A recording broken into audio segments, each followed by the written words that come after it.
질문이 있거나 뭐 소리가 잘 안 들리거나 뭐 여러 가지 일이 있으면 채팅창에 쳐주세요. 오케이. 자, 우리 저번 시간에 이어서 지금 1장 소개하는 거죠. 거의 뒷부분이니까 여러분 금방 끝날 거예요. 저번 시간에 이어서 얘기를 하다 보면 우리 이제 여기 전이죠. 로봇을 연구할 때 유행이 있어요. 뭐 항상 모든 연구에는 유행이 있었는데 로봇 쪽에서도 유행이 있었어요. 특히 이 제어 관점에서, 그러니까 로봇을 컨트롤하는 요 관점에서 유행이 있었는데, 첫 번째가 이제 클래시컬한 패러다임이라고 되어 있죠. 여기 이제 클래시컬한 패러다임 해갖고 이제 전통적인 방법, 이런 방법이겠죠. 뭐였냐면 센서를 통해서 주변 환경 정보를 센싱한다, 이거죠. 거기서 나온 정보를 바탕으로 뭔가 계획을 세운다. 그러니까 이게 이제 여러분 지능에 가까운 거예요. 지능이죠, 지능. 지능에 가까운 게 아니라 지능이에요. 판단을 내리는 거죠. 센서를 기반으로 내가 어디에 있다, 내가 어디로 가야 된다, 장애물이 바로 앞에 있네, 뭐 이런 것들에 대해서, 그러면 그렇게 센싱이 된 다음에 어디로 갈까, 이런 거 결정을 하고 나서 결정된 거를 갖고 액션을 취하죠. 움직이거나, 그러니까 뭐 바퀴를 움직이거나 아니면 팔을 움직이거나 다리를 움직이거나 하겠죠. 이게 제일 기본적인 전통적인 제어 방법이었어요. 로봇을 제어한다 그러면 sensing, planning, acting 이렇게 돼 있어 있는데, 이걸 할 때 사람들이 기본적으로 해야 되는 게 정보를 기반으로, 난리지를 기반으로 그 정보를 표현, 즉 맵이죠. 결국 정보를 표현한다, 그게 맵이겠죠. 맵을 통해서 정확한 환경 정보를 이해를 하는 거예요. 월드에 대한 모델을 뭐 퍼펙트하게 갖고 있다? 그게 맵이지. 굉장히 정밀한 맵인 거예요. 그게 2D 맵이 됐건 3D 맵이 됐건 그렇게 된 거고.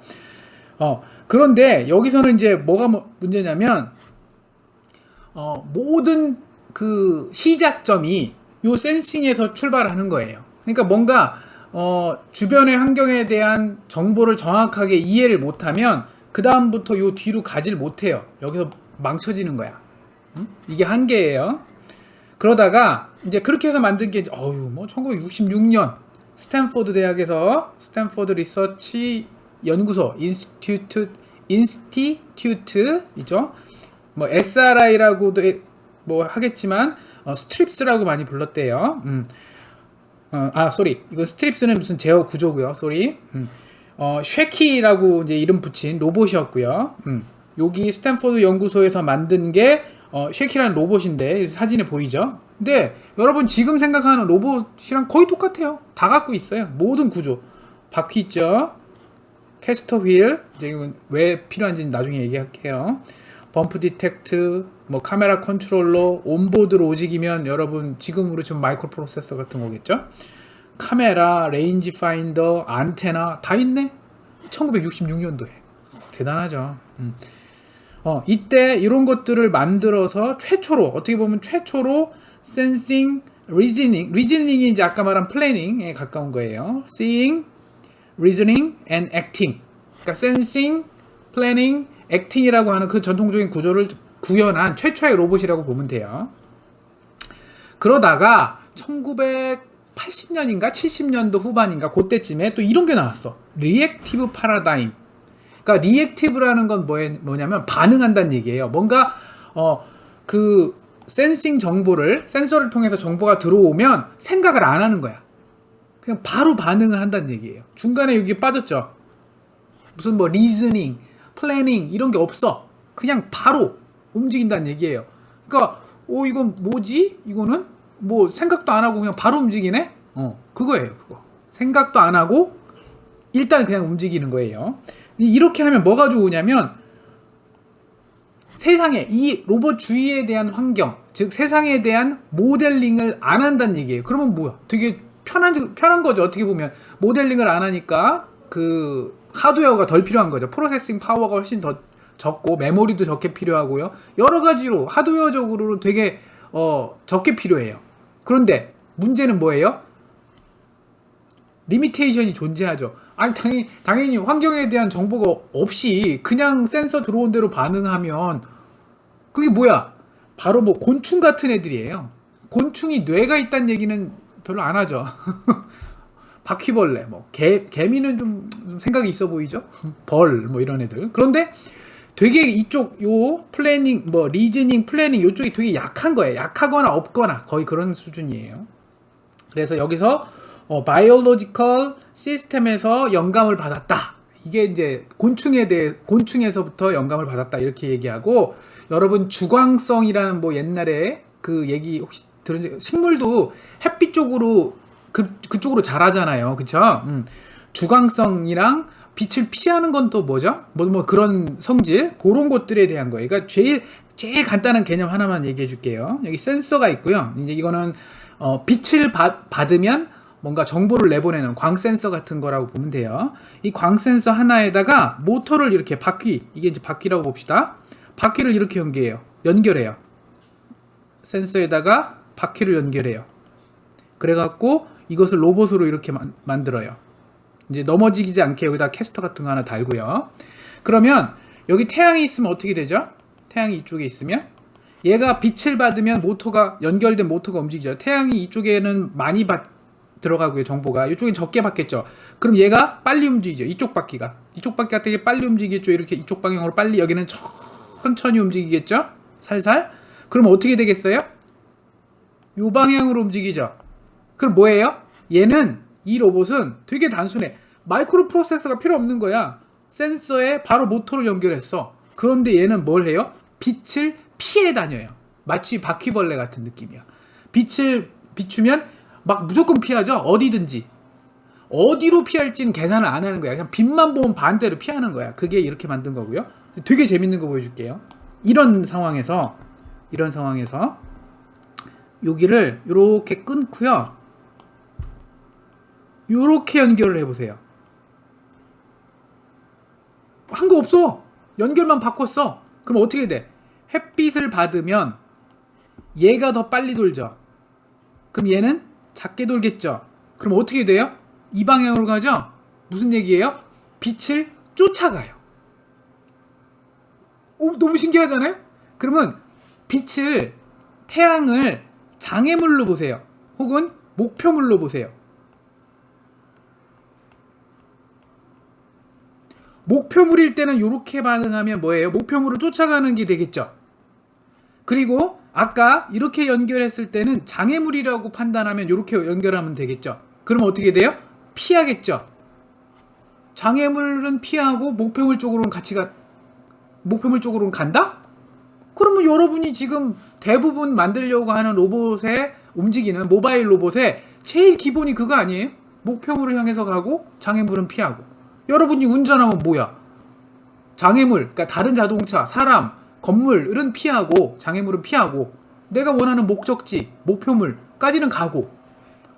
모바일 로봇의 제일 기본이 진짜 단순한 마이크로 프로세서도 필요 없이 센서 2개와, 그러니까 아까 말한 이제 광 센서 대신에 장애물을 감지하는 센서, 초음파 센서 같은 거, 그런 거 쓰면 되겠죠? 그렇게 쓰고 연결만 해주면 돼. 연결만. 너무 신기하죠? 이런 개념으로 리액티브 패러다임이 만들어진 거야. 그러니까 이거 갖고 충분하다. 응? 리액션만, 지금 뭔가 반응하는, 뭔가 뭐 환경에 대해서 뭐 모델링을 하고 지도를 만들고 이럴 필요 없다. 그냥 반응하면 된다. 그러면 충분히 다 된다. 사람이 솔직히 지도를 그리진 않지 않아요? 내가 어디 갈 때 목표점이 저기고, 가다 보면 뭐 사람이 갑자기 튀어나오면 피하고, 이렇게 복도에서 피하고 뭐 그러잖아. 차 오면 피하고. 뭐 계획을 막 짜? 저길 가는데 차가 이쪽 방향으로 막 오고 있으니까 차의 속도는 뭐 60km/h로 가고, 나는 이쪽 방향으로 각도 그러니까 북쪽을 기준으로 뭐 13.5도를 향해서 내가 2.5m/s로 걸어가고 있으니 뭐 저기서 저쯤에서 만날 거고, 그 만나는 점을 피하기 위해서는 나는 어디서부터 각도를 틀어서 이렇게. 플래닝 안 하잖아요, 여러분. 여러분 플래닝 그렇게 안 하잖아. 그냥 반응하잖아요, 바로. 오면 반응. 그치? 이게 패러다임이 한번 이 시프트 한번 됐었어요. 전통적인 방법이었다가 이거 갖고 충분하네? 라고 했는데, 하다 보니까 이것도 한계가 있다. 리미테이션이 있다. 복잡한 건 못하겠더라. 라고 하는 한계에 다다라서 사람들이 그럼 어떻게 했어요? 섞죠. 보통 잘 안 되면 섞어요. 하이브리드. 그게 요즘이야. 요즘이 그래서 섞는 거예요. 플래닝도 하면서 리액티브도 한다. 그래서 여러분 로스로 이제 우리 이제 전자과 학생들 로스를 많이 써봤으니까 글로벌 플래너가 있고 로컬 플래너가 있죠. 글로벌 플래너는 금방 얘기한 이 플래닝 클래시컬한 플래닝 방법을 쓰고요. 로컬 플래너는 리액티브한 방법을 많이 써요. 오케이? 그런 식으로 그 제어 구조를 많이 설계를 합니다. 요즘 그래서 무인자동차가 됐건 그러니까 무인자동차라고 하지는 않겠죠. 자율주행 자동차 이런 애들도 다 이런 식으로 하이브리드 구조로 가고 있습니다. 자, 오케이. 그래서 여기 써 있네요. 내 말이 맞네요.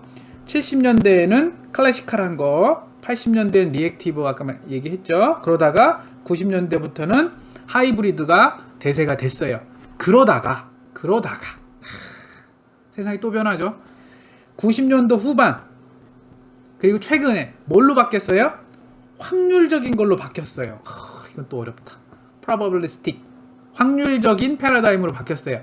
이게 어디 나오냐면요. 이 되게 유명한 책이 하나 있거든요.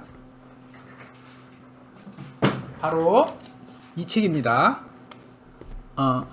여러분 잘 보였으면 좋겠네요. probabilistic robotics. 그래서 확률적인 로봇이라고 해서 책 두께 보세요. 이게 800 몇 페이지인가 그럴까? 아니네. 너무 오버했네요. 650페이지 정도 되는 책이에요. 여기는 전부 확률이야. 수학에 관련된 거예요. 그쵸? 확률 통계 여러분 배웠잖아. 그런 거예요. 그런 거. 그걸 이용해서 로봇의 내비게이션을 하겠다. 이걸 누가 썼냐면 첫 번째 저자를 잘 보세요. 세바스찬 스런이라고 돼 있어요. 세바스찬 스런이 어떤 사람이냐면 지금 구글 원래는 이제 카네기 멜론 대학 교수였다가 스탠포드 대학 교수로 이직하시고 구글에서 그 자율주행 자동차 그쪽 담당하시는 그 책임자였어요. 지금은 뭐 하시는지 잘 모르겠어요. 얼마 전까지 그렇게 하셨거든. 그러니까 스탠포드 대학 교수면서 구글에서 자율주행차 제일 잘하는 회사가 구글이었어요. 지금은 뭐 이렇게 잘 안 하지만 그러니까 잘 안 하긴 해요. 구글에서 안 하고 구글의 자회사로 따로 뗐어요. 웨이모라고 하는 그 회사로 했는데 그분이 쓴 책이야. 그래서 어느 순간 자율주행차는 아까 하이브리드 패러다임도 쓰지만 이제 조금 가장 최근에는 이렇게 확률적인 로봇을 구현하고 있어요. 즉 내가 어디 있느냐, 내가 어디로 가야 되느냐, 이게 정확하지 않다는 거예요. 센서 정보가 워낙 정확하지 않기 때문에 내가 지금 여기 있을 확률이 얼마고, 그렇죠? 내가 저쪽으로 갈 확률이 얼마고, 이런 식으로 모든 걸 확률로 계산한다는 얘기예요. 오케이? 여기 써 있네요. inaccurate 모델도 부정확하고, inaccurate 센서도 부정확한 거야. 다 부정확한데 어디 거기서 모델 한번 여기서 이렇게 했다가 잘 안 돼갖고 이쪽으로 갔죠. 모델 안 쓰려고 봤더니 안 쓰니까 안 돼. 복잡한 일을 못해. 그래서 섞어 썼는데 섞어 써도 여전히 모델을 정확하게 해야 된다. 뭐 센서를 정확하게 구현해야 된다. 너무 힘들어. 왜? 비싸거든. 센서가 정확해지면 엄청 가격이 뛰어요. 오더가 달라져. 10만원짜리가 100만원, 1000만원짜리가 돼버려요. 여러분 오늘 배우겠지만 INS라고 있어요. 항법 시스템. 얘가 싼 거는 여러분 저기 우리 디바이스마트나 엘레파트 그런 데서 인터넷 부품 파는 데서 뭐 몇천 원이면 팔아요. 그런 것도 있어요. 센서 싼 거는 INS 센서, 관성 항법 센서 이런 것들 싼 거는 몇만 원이면 사요. 몇천 원은 좀 아닌 것 같아. 몇만 원이야. 그런데 지금 최근에 북한에서 크루즈 미사일 만들었죠? 그래갖고 지금 한번 쐈잖아. 그런 크루즈 미사일에 들어가는 것도 관성 항법 장치가 들어가거든요. INS가 걔네 그 안에 들어가는 관성 항법 장치 센서와 우리가 지금 실험에서 쓰는 INS 관성 항법 센서의 가격 차이가 100배, 1000배 나겠지. 억 단위겠죠. 이쪽 억 단위, 10억 단위겠죠. 그래요. 그런 식인 거예요. 그러니까 그렇게 하다 보니까 뭐 일반적인 자율주행차에서 그런 비싼 센서를 감당을 못 하는 거예요. 그래서 어떻게 해요? 부정확한 센서와 부정확한 모델 속에서도 정말 확률을 높이는 거지. 정확할 확률을 높이는 거야. 그 방법을 Probabilistic Robotics라고 하는 저 책을 통해서 증명을 하고 이렇게 하면 된다라는 가이드라인을 만든 거예요. 그래서 최근엔 저쪽으로 많이 가고 있어요. 자, 그 다음에 그 1장 끝입니다. 1장은 숙제를 안 낼게요. 여러분 좋죠? 자, 2장 이제 넘어가겠습니다. 자, 2장 여러분 참 슬라이드 저기 기존에 올라와 있던 어저께까지 올라와 있던 슬라이드 내용이 너무 조금 좀 별로라서 내가 업데이트를 하고 어제 오후에 다시 한번 올렸어요. 그러니까 여러분 어제 오후 이전에 다운로드 받은 친구들은 다시 가서 또 다운로드 받으세요. 2장 3장 다 바꿨어요. 조금씩 바꿨어. 그래도 업데이트 됐으니까 2장 3장 다시 받으세요. 자, 파트 1은 기초예요. 파운데이션 기초고요. 그 중에 이 챕터는 위치와 회전에 관련된 그거를 표현하는 방법이 이제 챕터 2고요. 챕터 3는 시간과 모션, 움직임에 관련된 거예요. 근데 이건 요거를 여러분 저번에 내가 Introduction to Robotics랑 많이 겹친다라고 그랬죠. 요 Representing Position and Orientation이 지금 우리 Introduction to Robotics 이게 책이거든요. 이 책. 여기에 공간 표시와 변환이라고 하는 챕터가 있어요. 챕터 2. 거의 똑같아요. 이 챕터 2가 더 우리 Introduction to Robotics의 챕터 2가 조금 더 기초적이고 디테일하게 자세하게 잘 나와 있고요. 지금 우리가 쓰고 있는 교재 Robotics Vision and Control에 있는 2장은 그걸 알고 있다. 읽어봤다. 라는 전제 조건으로 하고 있기 때문에 지금 아까 말한 그렇구나. 쏘리. 저기 그 크레이그 4판 로봇 제어 공학 PDF를 전부 내가 그 찝으로 해서 올려놨는데 PDF가 아마 뭐가 잘못됐나 봐요. 그거를 내가 그러면 PDF를 따로 올려줄게요. 오늘 당장 저기 올려줄게요. 오늘 저기 저녁쯤에 다 올릴 테니까 태연 학생 다시 한번 다운로드 받으세요. 오케이. 그리고 책도 있으니까 책도 한번 읽어보고. 자, 그냥 이거죠. 포지션하고 그러니까 위치죠. 위치. 이건 이제 위치예요. 위치하고 회전. 위치하고 회전에 관련된 표현 방법, represent 한다. 그러니까 표현하는 거예요. 어떻게 표현할까? 여러분이 지금 제일 쉬운 건 2차원부터 합시다. 2차원 공간. 지금 여기 이제 축이 두 개가 있죠. X축과 Y축이 있어요. X축과 Y축으로 표현된 이 평면에서 어떤 한 점, P를 표현한다. 이 포인트 P를 표현한다고 하면 우리는 보통 어떤 방법을 쓰죠? X축으로 얼마, Y축으로 얼마 이런 식으로 표현하죠. 그래서 X축으로 얼마, Y축으로 얼마.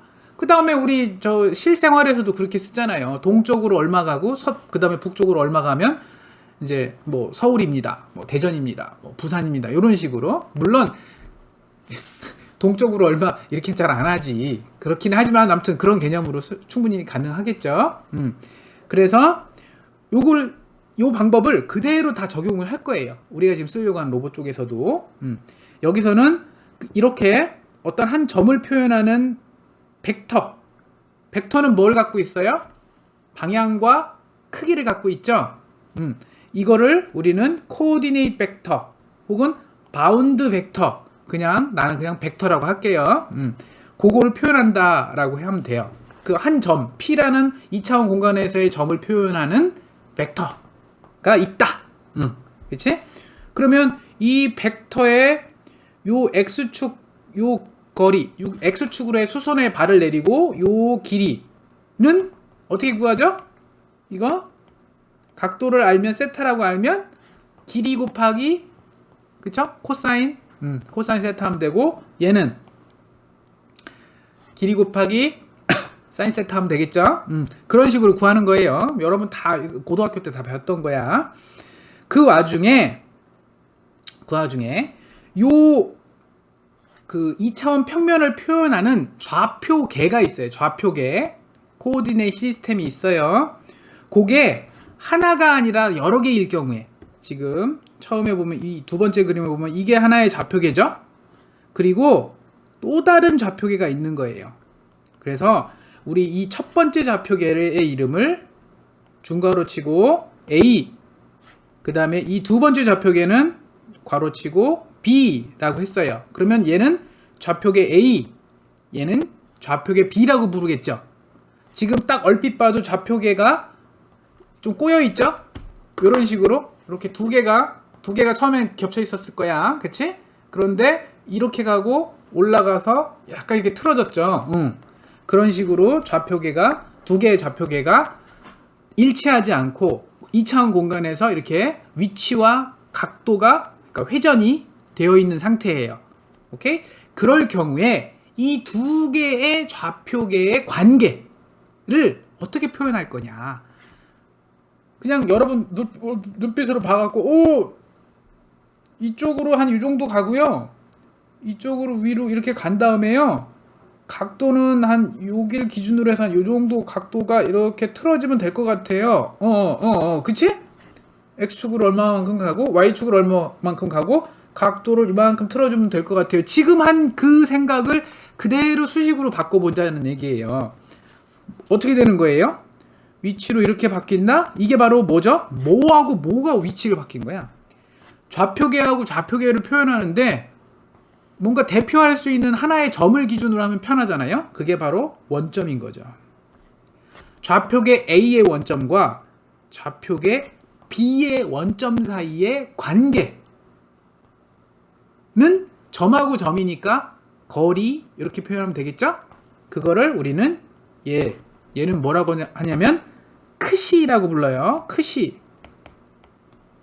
그리스 문자예요. 그리스 문자 크시예요. 크시. 알파베타 크시. 나도 이거 지금까지 크사이라고 읽었거든. 근데 구글에서 찾아보니까 크사이 아닙니다, 크시입니다, 이렇게 하래요. 크시. 크시래요. 자, 여기 써 있잖아. 책에도 써 있어. 크시라고 읽으라고. 이거를 뭐라고 부르냐면 렐러티브 포즈예요.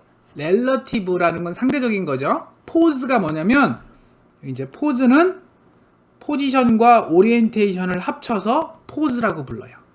여러분 사진 찍을 때 포즈를 취하세요, 그거야, 그거. 그 단어야. 그래서 그건 뭐냐면 위치도 잡고 각도도 잡으라, 이런, 그러니까 모든 걸 다 정해라는 얘기죠, 포즈. 그래서 여기서 말하는 렐러티브 포즈는 두 개의 좌표계, 그쵸? A 프레임과 프레임 A와 프레임 B 사이에 상대적으로 얼마만큼 거리 차이가 있고 상대적으로 얼마만큼 각도 차이가 있느냐, 그거를 하나의 심볼로 나타내면 크시, 렐러티브 포즈다, 이렇게 부르는 거예요. 그리고 여러분 이거는 근데 이런 거 쓸데없는 것 같은데 되게 중요해. 꼭 기억하고 있어야 돼요. 이렇게 표현을 하잖아요. A 크시 B 라고 이렇게 표시를 해놓으면 읽을 때는 어떻게 쓰냐면 크시 describing B, frame B with respect to frame A. 그럼 그 얘기는 뭐예요?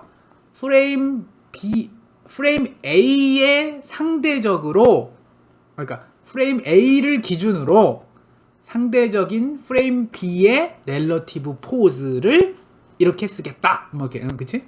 나중에 논문 쓸 때 이렇게 쓰라고. 오케이?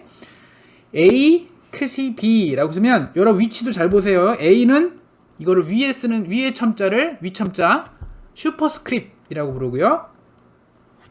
밑에 첨자는 아래 첨자라고도 한글로 부르고 영어로는 서브스크립트이에요. 슈퍼스크립트, 서브스크립트.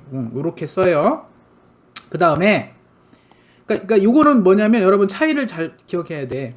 이거는 포즈예요. 뭐하고 뭐의 포즈? 렐러티브 포즈. 프레임과 프레임 사이에, 좌표계와 좌표계 사이에 상대적인 포즈인 거야. 오케이?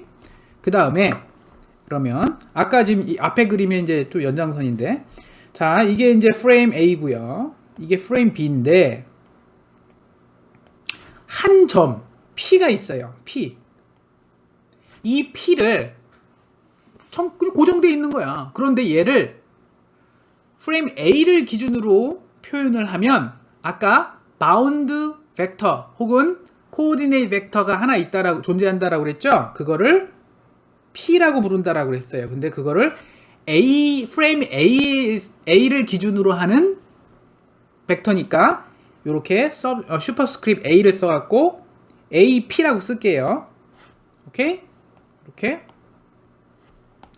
그래서 요거예요, 요게 무슨 뜻이냐면 프레임 A의 원점으로부터 점 P까지의 포즈인 거예요. 그 다음에 포즈 B는 그쵸? BP라고 썼죠? 뭐냐면 프레임 B의 원점을 기준으로 해서 P를 표현하는 코오디네이트 벡터, 바운드 벡터를 BP라고 쓰겠다라고 할 경우에 이 두 벡터 사이의 관계는 바로 아까 말한 렐러티브 포즈 A 컷이 B이다 인 거예요. 헷갈려? 헷갈릴 거야, 여러분. 정말.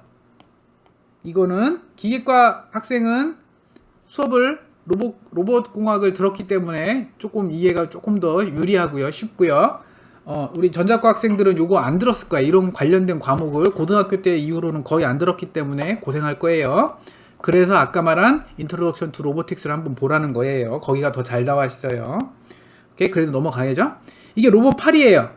이게 되게 유명한 로봇 8인데 저기 쿡한지 저기 거기 거 같은데요. 로봇 8이 있고요. 그러니까 이런 걸 왜 쓰냐는 얘기야. 요런 거를. 쓸데없어 보이잖아. 나도 이제 학부 때 이거 수업 들으면서 굉장히 쓸데없다고 봤는데 굉장히 중요한 거예요. 즉 이런 거죠. 로봇 8에 뭐 손바닥을 기준으로 이게 프레임 A라고 봅시다. 그리고 여기 큐브가 하나 있네요. 큐브의 가운데 점을 프레임 B라고 보는 거예요. 그러면 여러분이 로봇을 제어해서 큐브를 잡는 거를 한다. 그런 미션을 수행한다. 그게 무슨 뜻이야? 그게 바로 프레임 A와 프레임 B의 상대 포즈, 렐러티브 포즈인 A 컷이 B를 줄이면 되는 거잖아. 그걸 어떻게 줄여? 일단 먼저 알아야지. 상대적인 렐러티브 포즈가 뭔지를 먼저 알아야 되겠죠. 즉 A 컷이 B를 계산을 해야 되겠죠. 그 A 컷이 B를 계산한다는 의미가 지금 여기서 말하는 거랑 같은 얘기죠. A 컷이 B를 계산을 하고 그 다음에 뭘 해야 돼요? 아까 말한 대로 요 A 컷이 B를 0으로 줄이면 되겠죠. 0으로 줄인다는 얘기는 큐브가 오진 않을 거고 큐브가 움직인다라고 가정하면 또 다른 얘기고 큐브가 그냥 정지해 있다라고 보면 로봇 8을 움직여서 A 컷이 B를 0으로 수렴하게 하면 결국 큐브를 잡는 쪽으로 가겠죠? 그거예요. 그렇기 때문에 이게 이런 렐러티브 포즈가 항상 로봇공학 책 첫 번째 챕터에는 항상 렐러티브 포즈에 대해서 나옵니다. 자, 그리고 또 이런 게 나올 거예요. 포즈의 합성. 그게 뭐냐면 이제 컴파운드라는 여기 표현 썼는데 컴파운드 합성이에요. 이게 뭐냐면 금방 얘기한 프레임 A에서 B가 아니라 프레임 A에서 프레임 B로 혹은 프레임 B에서 다시 프레임 C로 그렇게 프레임이 여러 개, 좌표계가 여러 개 있으면 어떻게 할 거냐. 그건 왜 필요하냐면 여러분 여기 로봇 손 끝만 보지 말고 여기 관절도 이런 식으로 있겠죠. 손목 관절, 여기 팔꿈치 관절도 있죠. 이런 식으로. 그쵸? 그 다음에 여기 어깨 관절이죠. 여기도 또 있죠. 그냥 임의로 막 좌표계 그린 거예요. 그럼 이건 뭐야? 그리고 여기가 이제 베이스라고 치면 여기가 이제 베이스가 있는 거예요. 이런 식으로. 베이스가 있어. 그러면 여러분이 여기 베이스를 기준으로 여기 이제 바퀴가 있다고 가정하면 그렇지. 베이스에 바퀴가 이게 모바일 매니플레이터죠. 이렇게 있으면 어떻게 돼요? 항상 여기를 기준으로 모바일 로봇의 어떤 바퀴 두 축의 가운데점 요 베이스의 중심을 기준으로 손끝을 제어를 해야 되잖아요. 근데 얘 모든 관절들이 상대적인 크시로 금방 얘기한 다 크시로 연결되어 있다고요. 렐러티브 포즈로. 그치? 그리고 여기조차도 물론 얘는 가변하는 포즈고 얘네들도 바뀌어요. 길이는 안 바뀌죠. 로봇팔이 뭐 갑자기 뭐 여기 뭐 요 길이가 변하진 않지만 각도는 계속 바뀌잖아요. 그쵸? 요것과 요거의 각도는 계속 바뀌고 있죠. 길이는 안 바뀌어도. 그치?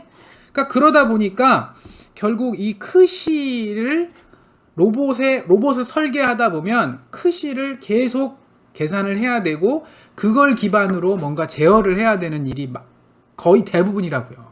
그래서 모든 책의 첫 번째 챕터에는 로봇 관련된 책 첫 챕터에는 이런 렐러티브 포즈가 나온다라는 거고 금방 얘기한 대로 여러 개의 좌표계가 있을 경우에는 얘를 합성해야 돼요. 컴파운드라는 게 이제 합성인데요. 합성. 이걸 어떻게 합성하느냐면 되게 쉬워.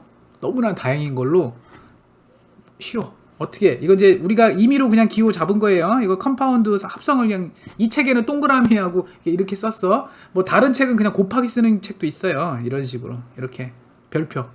왜냐면 이렇게 하면 이거 벡터의 외적이랑 헷갈리거든. 응? 그래서 얘는 따로 있으니까 이름이 정해져 있으니까 이런 식으로도 많이 쓰고 우리 책에는 이렇게 또 플러스 표시에다 동그라미 무슨 관역 표시처럼 해놨어요. 즉 이게 뭐냐면 프레임과 프레임을 합성해라 이런 의미예요. 이런 의미로 렐러티브 포즈는 지금 얘를 어떻게 읽어요? A를 기준으로 그래 이렇게 읽읍시다. A를 기준으로 C의 렐러티브 포즈잖아. 얘는 A를 기준으로 한 B의 렐러티브 포즈고 얘는 B를 기준으로 한 C의 렐러티브 포즈예요. 즉 A를 기준으로 B 화살표 방향 잘 보세요. 화살표 방향 여기를 기준으로 A의 원점, 프레임 A의 원점을 기준으로 B의 원점까지의 상대적인 포즈 B의 원점을 기준으로 프레임 C의 원점까지의 상대적인 포즈 그치? 그러면 이렇게 두 개를 만약에 알았다고 치면 프레임 A에서부터 프레임 C까지의 요 렐러티브 포즈를 한 번에 구할 수 있냐? 있다.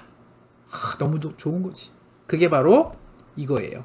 A, 크시, C고요. 얘는 어떻게 계산하냐면 A, 크시 B에 B 이렇게 쓰기는 이렇게 쓰고 실제 계산은 어떻게 하냐면 나중에 해보면 알겠지만 그냥 매트릭스 연산이에요. 자, 근데 이거를 조금 더 그냥 여기서 뭐 계산하는 건 아니지만 쉽게 이해하는 방법은 만약에 뭐 이런 식으로 하면 어떻게 돼요? 잘 보세요. 밑에 subscript 아래 첨자 B와 그 다음에 있는 위 첨자하고 같으면 지워진다 이렇게 생각하세요.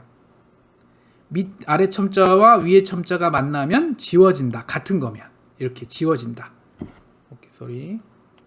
그렇게 그냥 개념만 그렇게 잡으면 돼요. 지워진다. 그러면 얘는 A, 크시, C다. 이렇게. 괜찮지? 오케이? 그렇게 외우면 편해요. 나중에 좀 이따 나오거든요. 이렇게 해야 될 수밖에 없는 걸. 그게 왜? 이유는 나중에 설명해 줄게. 오케이. 그래서 아까 말한 대로 이게 또 돼요. 이 앞장에서 설명한 대로 P를 표현하는 프레임 A를 기준으로 A 좌표계를 기준으로 표현하는 바운딩 벡터, 코디네이트 벡터가 AP라고 되어 있고 이건 알고 있고요. 만약에 이걸 구하고 싶다. 그런데 내가 알고 있는 건 뭐다? 이거예요. 프레임 C를 기준으로 한 요 상대적인 벡터, 코디네이트 벡터, 바운드 벡터 CP만 알고 있다. 그리고 나서는 여기 상대적인 포즈를 알고 있다. 그럴 경우에 얘를 어떻게 구하지? 이게 어디서 나오냐면 이거거든. 아까 요 앞장에서 설명한 그냥 설명해 줄게요. 나중에 설명 나오는데 한 번 더 그때 또 설명하지 뭐. 얘를 결국 뭐야? 잡고 싶잖아. 얘를 잡고 싶은 거잖아. 얘를 잡으려면 어떻게 해야 되느냐? 여기 베이스를 기준으로 베이스를 기준으로 여기 좌표계를 기준으로 얘를 그쵸?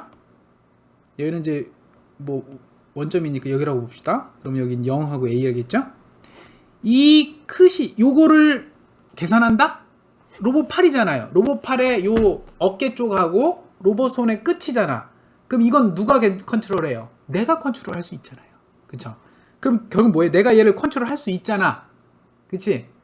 그런데 내가 이건 할 수 있지만 손끝이 어디로 가야 되는지는 누군가는 계산해줘야 되겠지. 뭐 카메라를 이용해서 계산을 하든 뭘 하든 계산을 해줘야 되겠지. 그러면 손끝이 어디로 가야 돼요라고, 그러니까 이런 식으로 이 손끝이 여기가 아니라 이쪽으로 가야 돼요라고 하면 그거에 맞춰서 요 렐러티브 포즈 크시는 계산할 수 있는 거잖아요. 왜? 로봇 팔을 내 거니까. 내가 설계한 로봇 팔이니까. 그치? 그래서 요것과 요것 사이의 상대 위치를 요걸로 표현해야 돼요. 그게 바로 지금 여기서 말하는 이거랑 같은 거예요. 요거를 어떻게 계산해? 손끝을 어떻게 움직여야지 얘가 여기로 가. 즉 이건 알고 있는 거고, 그쵸? 요 상대적인 위치, 여기 저기 뭐 큐브의 위치는 알 수 있죠. 어떻게? 뭐 카메라든 뭐든 이용해서 볼 수 있겠죠? 그럼 카메라를 탁 위에 이제 천장에 달든지 사람처럼 눈처럼 로봇 위에다 이렇게 요쯤에다가 여기다가 눈을 하나 이렇게 스테레오 카메라 같은 걸 이렇게 하나 딱 달아갖고, 그치? 이런 식으로 이렇게 달아갖고 딱 보는 거지. 그럼 상대적인 요 위치는 딱 알잖아요. 이게 바로 아까 말한 요거잖아. CP는 딱 알아. 그쵸? 그 다음에 A하고 B 사이, B하고 C 사이. 그쵸? 즉 얘를 기반으로 여기까지, 여기를 기반으로 여기까지는 계산할 수 있죠. 왜? 카메라로 보이잖아요. 내 지금 여기 몸체를 기준으로 큐브까지 거리 얼마, 오케이. 그 큐브에서 손끝까지 거리 얼마 다 두 개 카메라로 다 보이잖아. 그럼 그걸 다 알고 있고, 그럴 경우에 여기 어깨를 기준으로 손끝을 어떻게 움직여야 되는지가 렐러티브 포즈인 거야. 그거를 그럼 만약에 계산해 하면 어떻게 돼요? 그 다음에 제어하면 되지. 어디를? 이 각 관절을. 내가 요 관절은 제어하잖아. 내가 제어하잖아. 그럼 내가 관절을 제어하면 어떻게 되겠어요? 손끝이 큐브 쪽으로 가는 거지. 그거예요. 그래서 지금 이런 쓸데없어 보이는, 아우 이게 뭐야, 막 로봇 하려고 왔더니 무슨 좌표계만 알려주고 맨날 무슨, 내가 그랬거든. 내가 학부 때 맨날 욕하면서 이거 왜 이걸 하지 그랬는데, 알고 봤더니 정말 이거 없으면 못하는 거야.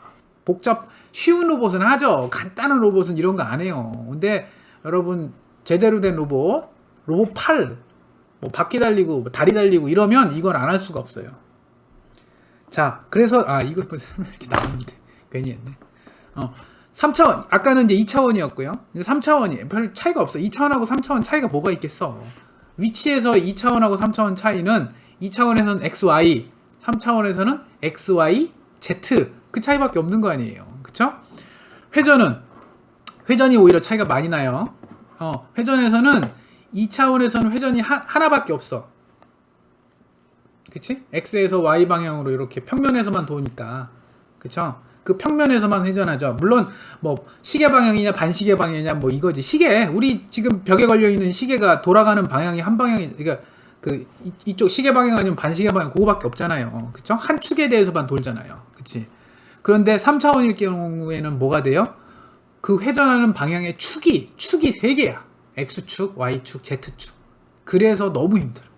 그래서 위치는 안 힘들어요. 위치는 너무 쉬운 거야. 회전이 너무 어려워. 세상에서 회전이 제일 어려워. 그것 때문에 로봇 팔, 로봇 다리 제어하는 게 너무 어려운 이유가 회전 때문이에요. 회전이 너무 어려워. 이론도 어려워. 자, 보세요. 이제 3차원인데요. 3차원이라고 다를 거 없어요. 우리 수학적인 개념에서는 똑같아.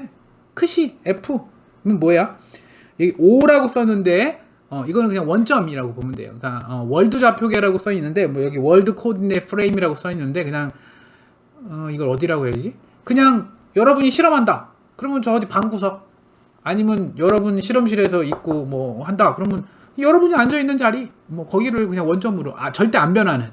로봇이 어딜 가고 뭐 해도 절대 안 변하는 딱 그 고정적인 그 원점, 그 하는 한 점은 있어야 되겠죠? 기준점. 그래서 뭐 기준점, 뭐 월두좌표, 뭐 다양한 말로 쓰지만 그냥 그래서 표현은 다 0 아니면 5 뭐 이런 식으로 써요. 5라고 썼네요. 그 다음에 아까 말하는 픽스드 카메라, 이거는 이제 아까 여기서 내가 그린 요 카메라랑 다르게, 조금 다르게 카메라를 픽스드 카메라니까, 이거는 왜 로봇에 붙이면 로봇이 움직이면 카메라가 따라 움직이잖아요. 그럼 픽스드 카메라면 여기 천장에 붙인 거죠. 여기 위에 천장에. 천장에 붙이면 고정되잖아요. 그치? 그리고 나서 이제 카메라를 이렇게 보는 거지. 이런 식으로. 이게 훨씬 편하긴 해요. 픽스드 카메라가 훨씬 편하긴 해. 개념적으로 확실히 그래요. 픽스 카메라가 있고요. 그 다음에 오브젝트가 있어요. 아까 그 큐브가 있는 거고요. 그 다음에 여기 로봇이 있어요. 이건 이제 로봇 8이라고 생각하지 말고 바퀴 달린 모바일 로봇이라고 생각합시다. 모바일 로봇이면 이제 로봇이 있고요. 근데 로봇 위에도 카메라가 붙어 있는 거예요. 즉 아까 개념으로 이 그림을 그대로 그림을 그려보면 천장에 아까 말한 이런 카메라가 붙어 있는 거고요. 천장에 카메라가 밑에 쪽을 향해서 그렇죠? 이렇게 카메라가 붙어 있는 거고요. 카메라가 붙어 있고요. 그 다음에 여기 이제 목표물이 있고요. 큐브가 있고요. 그 다음에 이제 여기 로봇이 하나 움직이는 거죠. 로봇이 이렇게 움직이고요. 바퀴 달린 로봇이니까 이렇게 움직이는 거예요. 그런데 로봇 위에도 카메라가 하나 붙어 있는 거야. 있어야 되겠죠? 그래서 여기다가 이렇게 카메라 하나 또 고정을 해서 여기다가 이렇게 달아줬어요. 카메라를 또 하나 달았어. 그럼 얘도 보겠죠. 그래서 월드 좌표계는 그냥 여기 임의의 한 방구석에 좌표계를 임의로 잡은 거야. 5라고. 그러면 얘와 로봇 사이에 상대적인 렐러티브 포즈, 아까 그시 0을 기준으로 해서, 그러니까 5를 기준으로 해서 R. 그쵸? 그 다음에 또 얘는 5를 기준으로 해서 픽스드 카메라니까 F 이렇게 쓸 수 있겠죠? 즉 이거는 변해요? 안 변하잖아요. 방에다가 카메라 설치하면 딱 고정되죠. 얘는 상수야. 그치? 그 다음에 카메라를 기준으로 해서 요 목표물, 이거는 F를 픽스드 카메라를 기준으로 오브젝트는 B라고 썼네요. B. 얘도 상수죠. 안 움직인다고 가정하면. 그럼 얘도 상수야. 상수면서 카메라로 측정이 가능해요. 카메라로 이 픽스드 카메라로 딱 보면 보이잖아요. 계산이 되고. 그런데 얘 로봇은 어떻게 돼요? 얘는 움직이잖아. 얘가 뭐예요? 변수죠. 변수인데 뭐예요? 여러분이 제어할 수 있어. 컨트롤러블해. 여러분이 제어할 수 있는 거야. 여러분이 뭘 해? 이걸 제어하는 거야. 이걸. 뭐를 기준으로? 여기서 로봇을 기준으로 카메라까지의 렐러티브 포즈가 있고, 이거는 우리 저기 로스에서는 뭘로 표현해요? URDF로 표현하는 거잖아. TF. URDF의 상대적인 그 기구 구조와 TF로 표현하는 거죠. 트랜스포메이션 매트릭스야, 그게. 이것과 여기 이 카메라, 로봇 위에 있는 카메라를 기준으로 여기까지의 상대적인 또 크시를 이용을 해서. 그럼 결국 뭐예요? 여러분이 측정하는 건 얘는 뭐 본다고 치고 이 카메라죠? 이 카메라로 이 상대적인 위치를 계속 얘가 체크를 하는 거예요. 얘를 측정을 하는 거예요. 얘는 측정. 옵저버블 해요. 측정을 해. 측정한 다음에 이건 고정돼 있죠. 이게 상수지. 카메라가 로봇 위에 고정돼 있잖아요. 이건 상수야. 그쵸? 그럼 뭐예요? 이 측정에서 요걸 움직이면 되겠지. 컨트롤러블한 걸. 맞아요. 요걸 측정해서 요걸 움직이면 로봇이 목표점까지 가겠지. 근데 이걸 안 써도 되겠죠. 왜? 이 카메라를 만약에 쓸 수 있으면 이 카메라를 통해서 요 상수된 값과 여기서 여기까지도 측정이 되겠죠. 지금 여기 표현이 됐나요? 픽스드 카메라가 로봇을 볼 수도 있거든. 당연히. 그치? 여긴 표현 안 했지만, 오케이? 그러면 카메라 하나만 있어도 되지. 솔직히 카메라 하나면 충분하긴 하니까. 이런 식으로 표현하는 게 바로 여러분, 그쵸? 잠깐만요. 이거를 한꺼번에 지우는 방법. 한꺼번에. 좋죠? 그러니까 상대적인 위치, 그게 렐러티브 포즈가 그래서 로봇 제어할 때 굉장히 중요하다. 그래서 2장의 내용이 굉장히 중요한 거고 기초 내용이고, 여러분 이거를 이 책은 되게 간단하게 표현하기 때문에 Introduction to Robotics 책도 다 지금 갖고 있는 것 같고, 그 다음에 강의 자료는 내가 PDF 안 깨진 걸로 다시 올릴 테니까 잘 보세요. 그 다음에 여기 안 써준 거는 여기 5가 있는 거예요, 여러분. 월드 좌표계를 기준으로 한다는 얘기예요. 그럼 아까 이게 어떻게 된다고? 이거 지워진다고, 이렇게. 혹은 이렇게 쓰면 어떻게 돼요? 지워지니까 얘는 이걸 한 번에 쓰면 이거라고 쓸 수 있다는 거예요. 그럼 이것도 마찬가지잖아. 오케이? 이걸 통해서 여러분이 요게 이제 우리 요 그림을 뭐라고 불렀는데, 뭐 릴레이션십, 다이렉티드 그래프. 뭐 말은 몰라도 이게 이런 식으로 개념만 이렇게 쓴 거야. 원점은 왼쪽에 있는 실질적인 그림을, 좌표계 그림을 그냥 개념적으로 상대적으로 그냥 쓴 거예요. 뭐 거리나 뭐 이런 거 신경 안 쓰고 이렇게 쓰면 이렇게 다이렉티드 그래프라고 하는 표현이 이 방법이거든요. 그러면 여기서 여기까지 상대적인 포즈, 여기서 상대적인 포즈, 이렇게 포즈, 이렇게 이렇게 포즈, 이렇게 되어 있을 때 내가 궁금한 게 뭐냐? 이거다. 만약에 fixed 카메라부터 로봇 사이의 상대적인 위치를, 상대적인 포즈를 참 알고 싶다면 어떻게 계산하면 되냐? 어떻게 계산하면 돼요? 이렇게 갔다가 이렇게 갔다가 이렇게 갔다가 이렇게 가도 되겠죠? 다시 한번. 여기서 이거 가고 싶은 걸 알고 싶어. 근데 이걸 아는 방법이 요 그림에서는 이렇게 갔다가 이렇게 갔다가, 그쵸? 이렇게 갔다가 이렇게 가면 되겠지. 그럼 결국 가는 거잖아. 뭐 물론 다른 방법도 많아요. 그거 말고 다른 방법은 또 뭐겠어? 뭐 여기서부터 이렇게 갔다가 이렇게 가도 되지 뭐. 혹은 여기서 이렇게 갔다가 이렇게 갔다 이렇게 가도 되지.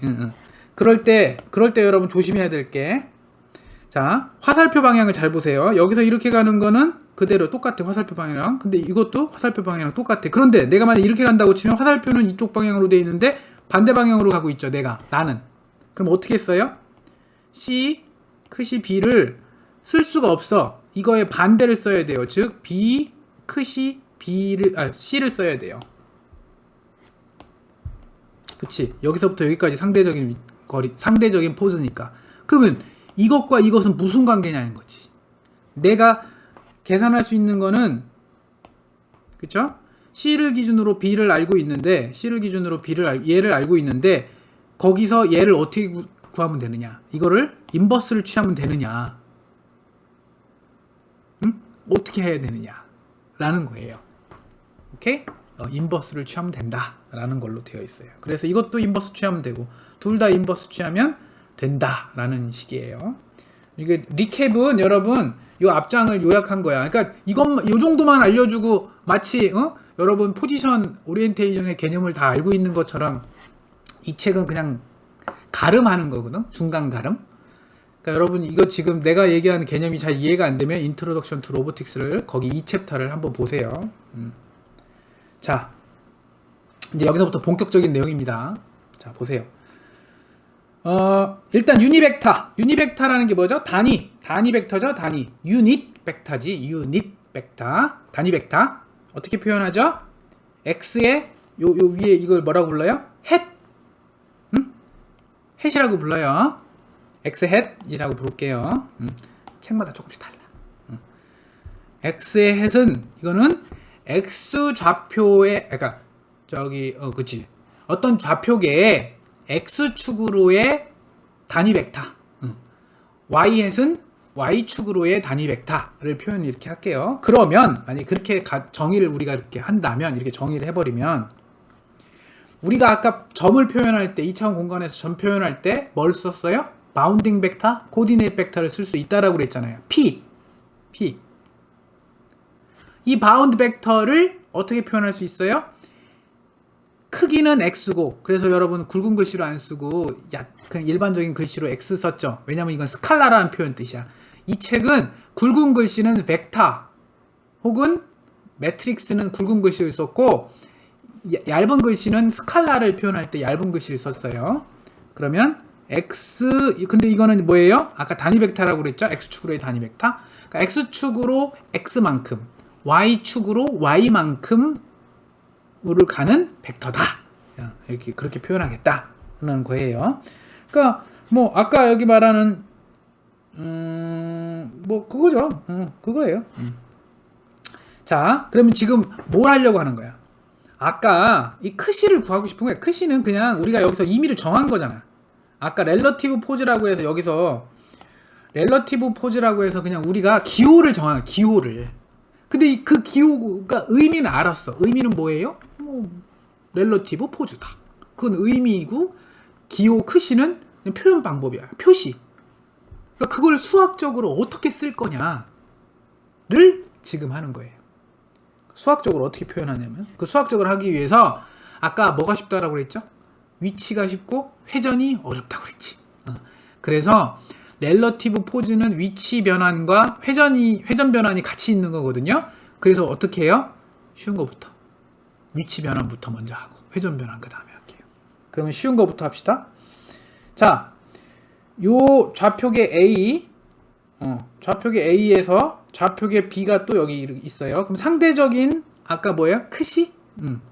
상대적인 렐러티브 포즈는 이거는 크시는 여기 이렇게 쓰고 A를 기준으로 B로 쓴다. 이렇게 쓰면 된다라고 그랬죠. 맞아요. 이렇게 쓰면 돼요.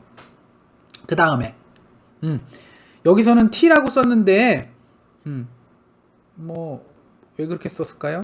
상관없어요. T는 여기서 이제 위치 변환이거든요.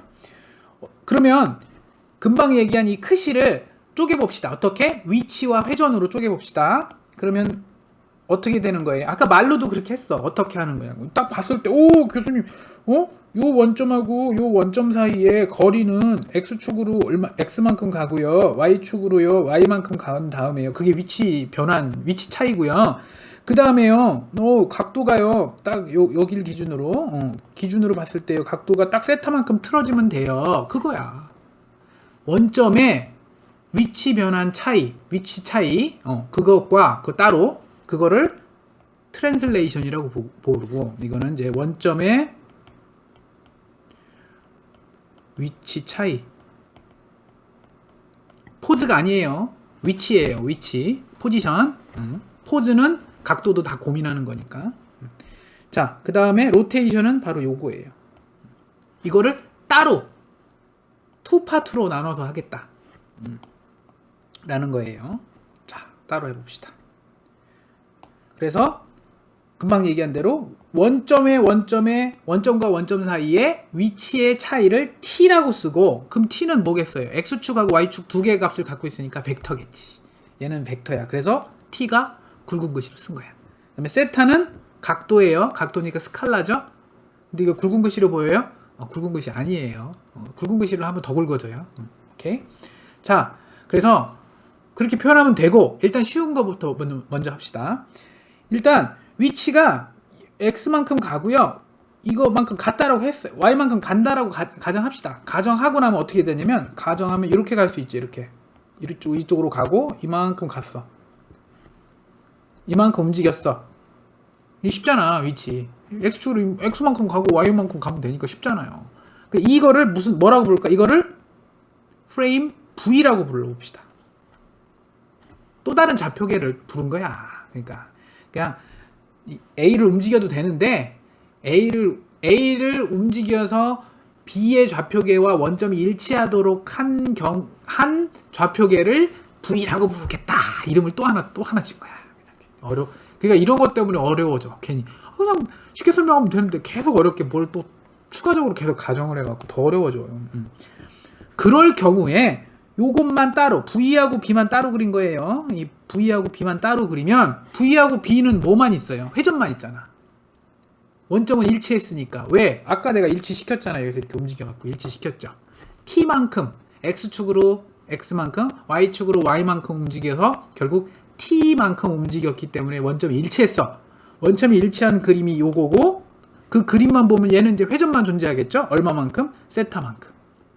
그러면 아까 말한 대로 X축의 단위 벡터와 Y축의 단위 벡터 사이에 그러니까 두 개가 존재하겠지. 왜? 두 개가 존재하잖아요. 왜?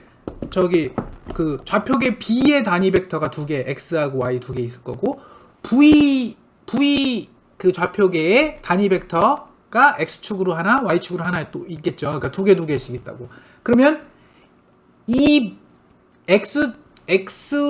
단위 좌표계 뭐지? X축으로의 단위 벡터와 이 둘 사이의 관계, Y축으로의 단위 벡터, 요게 둘 사이의 관계가 있을 거 아니에요. 그 관계를 표현하면 그게 회전 아니겠냐?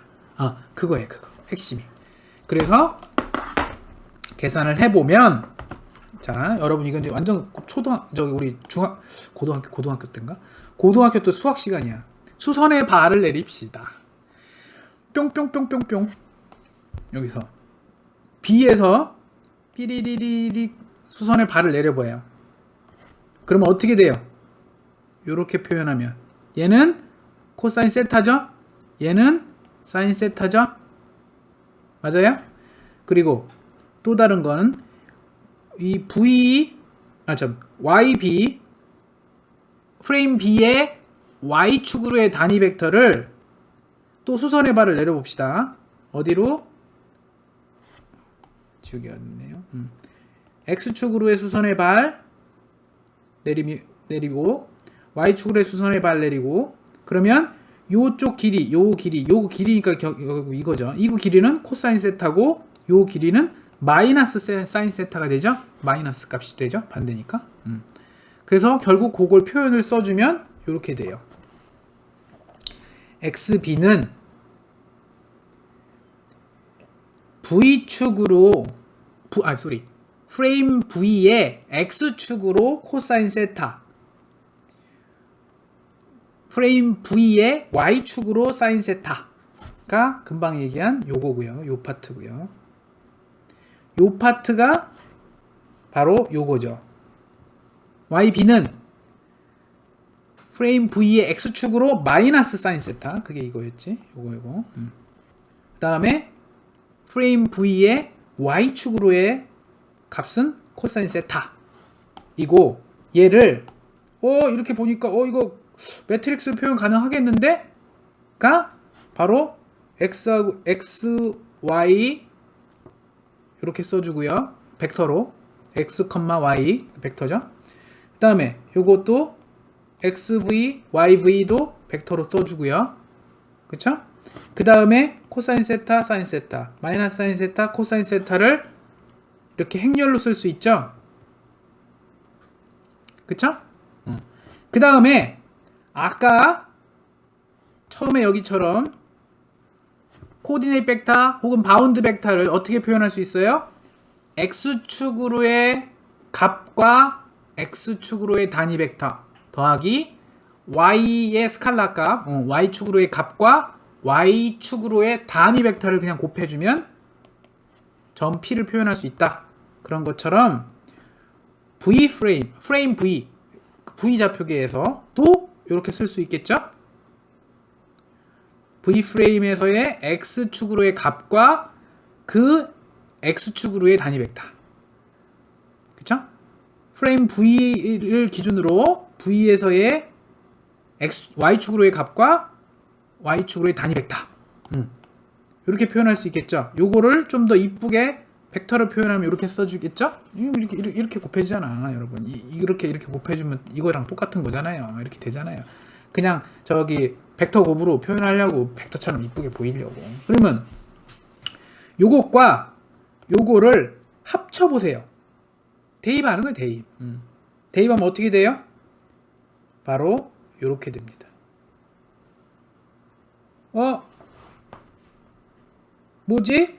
바로 프레임, 그러니까 좌표계 V에서의 어떠한 그 원점, 그 좌표계의 그 단위 벡터, x축으로의 단위 벡터, y축으로의 단위 벡터, 혹은 y축으로의 값, x축으로의 값, 요 값은 프레임 B를 기준으로 에서 본 그 벡터 값에다가 어떠한 매트릭스 2x2 매트릭스를 곱해주면 되는데, 곱해주기만 하면 얼마만큼? 세타만큼 각도가 틀어진 값으로 계산이 됩니다. 오!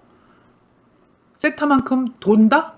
그래서 얘를 로테이션이라고 부르잖아요. 로테이션, 회전. 그래서 얘를 회전하는 관련된 매트릭스다. 그래서 여기 밑에 뭐라고 써 있어요? 로테이션 매트릭스다 라고 부를 거예요. 오케이? 그래서 로테이션이 어려운 거야. 2차원인데 이거잖아. 3차원, 이 다음 페이지 3차원이거든? 3차원 어떻게 되는지 보세요. 그래서 앞으로는 요렇게 쓸 거예요. 요런 2x2 매트릭스, 2차원에서는 2x2 매트릭스고요. 3차원에서는 3x3이겠죠, 당연히. 3x3 매트릭스고요. 저기 아까 말한 대로 2차원에서는 세타밖에 없죠. 세타가 양수면 반시계 방향, 세타가 음수면 그치, 시계 방향 맞지. 세타가 음수면 시계 방향이죠. 그래서 세타라는 값 하나밖에 없어. 그런데 아까 3차원에서는 뭐라고요? x축으로 회전을 세타라고 치면 y축을 기준으로 도는 거는 시그마. 그 다음에 그럼 z축으로 도는 거, z축을 기준으로 도는 거는 알파? 세 개잖아. 변수가 세 개잖아. 여기는 하나인데도 이렇게 2x2 매트릭스가 힘든데 변수가 세 개면 이거 어떡할 거야. 보세요, 좀 있으면. 그래서 얘를 로테이션 매트릭스다. 그래서 이거를 R이라고 써요. 이거는 모든 로봇공학 책의 기초, 이건 안 변해요, R은. 그래서 이렇게 R 매트릭스라고 써주고요. 이거는 이렇게 써준다면, 이거는 좌표계 V를 기준으로 좌표계 B가 얼마만큼 회전해 있는지, 원점이 일치할 경우에 얼마만큼 회전해 있는지를 표현하는 매트릭스입니다. 그래서 얘를 로테이션 매트릭스다 라고 하는 거고, 이 로테이션 매트릭스가 굉장히 중요한 특징이 있어요. 오소노말이라는 표현이 있는데, 그게 바로 뭐냐면 이거를 인버스를 하잖아요. 뒤집잖아요. 즉 무슨 얘기냐면, 원래 매트릭스 인버스가 제일 어렵거든. 매트릭스 연산에서 인버스가 제일 어려워. 안 되는 경우도 많아요. 어이구, 소리. 안 되는 경우도 많고 되게 어려운데 얘는 너무 쉬워. 얘가 뭐랑 똑같냐면 이 매트릭스의 트랜스포즈하고 같아요. 트랜스포즈가 뭐냐면, 트랜스포즈는 이게 A, B, C, D가 있을 때 이거의 트랜스포즈다. 이거 트랜스포즈라고 부르는데, 트랜스포즈다 그러면 이렇게 하는 걸 트랜스포즈라고 불러요. B하고 C를 바꿔요. 자리 바꿈. 아닌가? 또 헷갈리네. 잠깐만. 트랜스포즈가 자리 바꾸고 부호 바꾸는 거잖아. 나 또 순간, 여러분 강의하다 보면 이렇다. 응? 트랜스포즈 아는 친구 있으면 빨리 치면 좋은데. 전치. 한글로는 전치 행렬이구나. 맨날 전치 행렬이라고 부르고, 어떻게 하냐면 대각선의 두 값은 그대로 둬요. A하고 D는 그대로 두고요. B하고 C의 자리만 바꾸세요. 이게 너무 쉽지? 얘하고 얘 자리 바꾸는 건데. 이렇게 해주면 돼. 끝! 너무 신기하지? 여러분 원래 인버스 매트릭스 구하려면 어떻게 해야 돼요? A, B, C, D 인버스 매트릭스 구하려면 원래 행렬식 먼저 쓰죠? A, B, C, D. 그 다음에 여기에 트랜스포즈를 해야 되죠? 그래서 A, D, C, B 이렇게 해야 되잖아. 그럼 여기 행렬식 구하는 거 이거 어렵지? 이렇게 곱해야지. 이런 식으로. 이렇게. 맞아요? 너무나 신기하게 여기가 1이야. 그래서 트랜스포즈랑 인버스랑 같아. 그래서 로테이션 매트릭스는 어려움에도 불구하고 이거 하나가 큰 장점이에요. 로테이션 매트릭스는 인버스랑 트랜스포즈랑 같다. 굉장히 중요한 겁니다. 이것 때문에 한 줄기 빛과 같은 거야. 너무 어려운데 로봇 처음에 시작할 때 너무 어려운데 딱 하나 이것 때문에 좀 할만한데? 라는 느낌이 드는 게 바로 이것 때문이에요. 인버스랑 트랜스포즈랑 같아. 그렇기 때문에 뒤집어주는 거랑 같은 거예요. 그쵸? 인버스가 뒤집은 거잖아요. 그래서 V, 얘랑 다 같아요. V. 이거랑. 오케이? 요거 꼭 기억하세요. 그 다음에, 그럼 회전만 했잖아요? 그럼 이제 트랜스포즈를, 소리. 아까 T, 요거. 그걸 더해줘야 되겠지? 어떻게 더해주면 돼요? 그냥 더하면 되겠지. X축으로 얼마, Y축으로 얼마 더하면 되겠죠? 즉, 뭐예요? X축으로 A 프레임을 기준으로 한 X축과 A 프레임을 기준으로 한 Y축은 아까 어떻게 한 거죠? 우리가 V축을 기준으로 한 X하고 V 좌표계에서의 Y 값에다가 우리가 아까 X축으로 얼만큼, Y만큼, X만큼, Y만큼 더했잖아요. 그게 이제 T라고 그랬으니까 T가 지금 X만큼 이쪽으로 가고 Y만큼 이쪽으로 간 거잖아요. 그러니까 더한 거야 그냥 이렇게 X하고 Y만큼 더했어. 그러니까 근데 이게 아까 요 앞장에 얘랑 똑같잖아요. 요거. 이걸 그대로 여기다가 집어넣어 주는 거야. 집어넣어 주면 이렇게 되겠죠? 대입. 그 다음에 대입을 하고 나서 어떻게 썼어요? 대입을 하면 이렇게 대입을 하고 나서 계산을 해보면 AX는 어떻게 되죠? BX 코사인 세타 마이너스 BY 사인 세타에 여기에 또 X가 곱해주고 좀 더해주고 이렇게 해서 더하기 이렇게 한 다음에 더하기 X고 AY는 자 BX 사인 세타 더하기 BY 코사인 세타 한 다음에 Y 더하면 되죠? 너무 어렵지? 차라리 수식을 쓰면 너무 어렵지? 그런데 이거를 매트릭스로 쓰면 깔끔해져요. 정말 간단해지게. 어떻게? 여기 트릭을 쓴 거야. 2x2잖아요.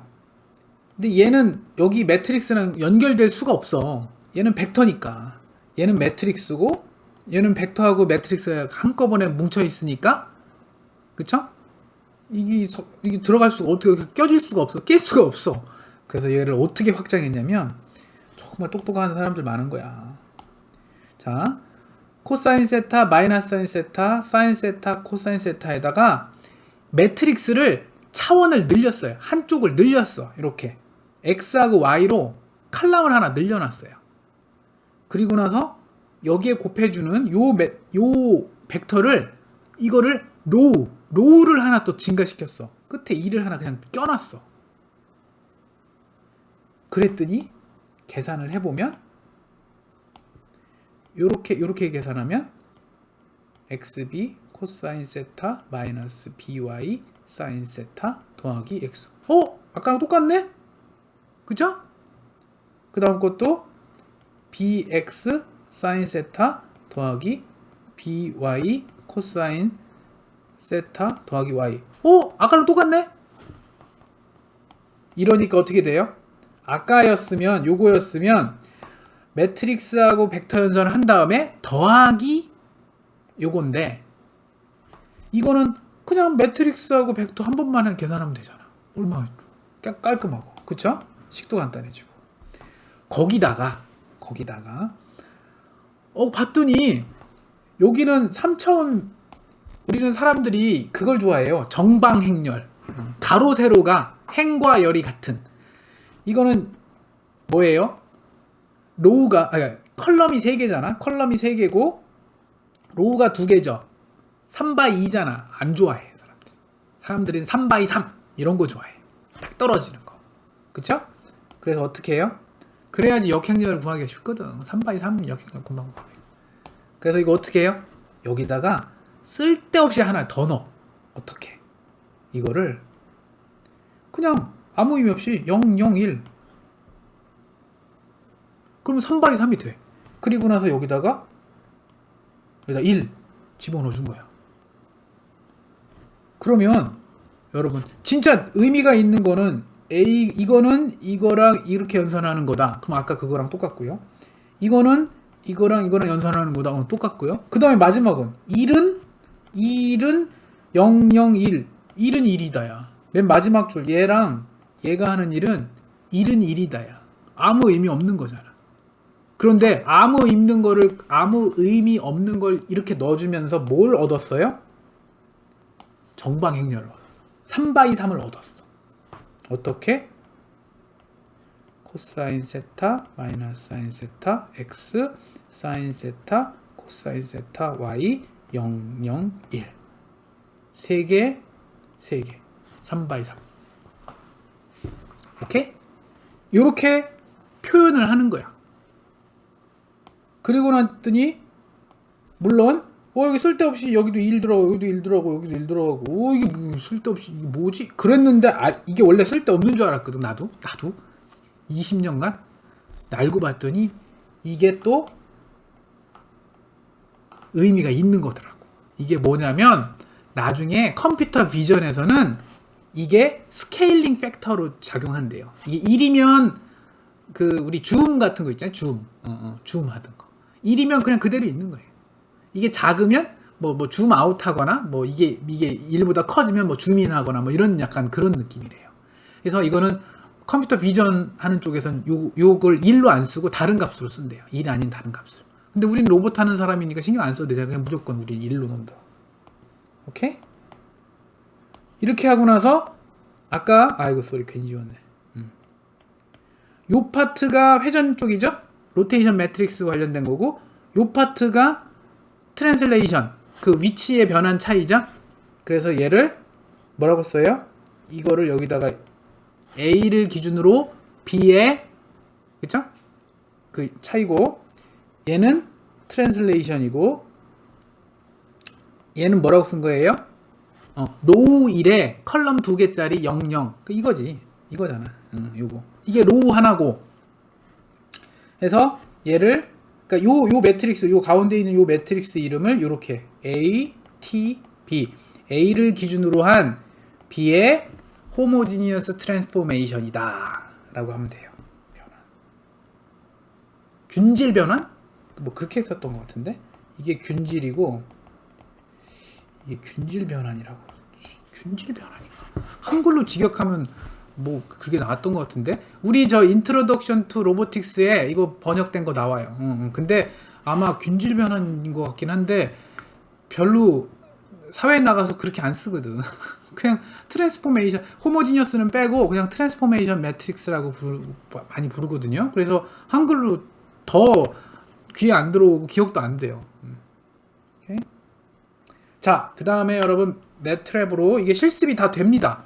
너무 좋은 거예요. 여러분 우리 매트랩으로 여기 소스 코드 다 있으니까 여러분 타이핑 다 쳐보세요. 나 이거 다 쳐봤거든. 어저께 혹시 몰라갖고 한번 미리 다 해봤는데 너무나 잘 돼.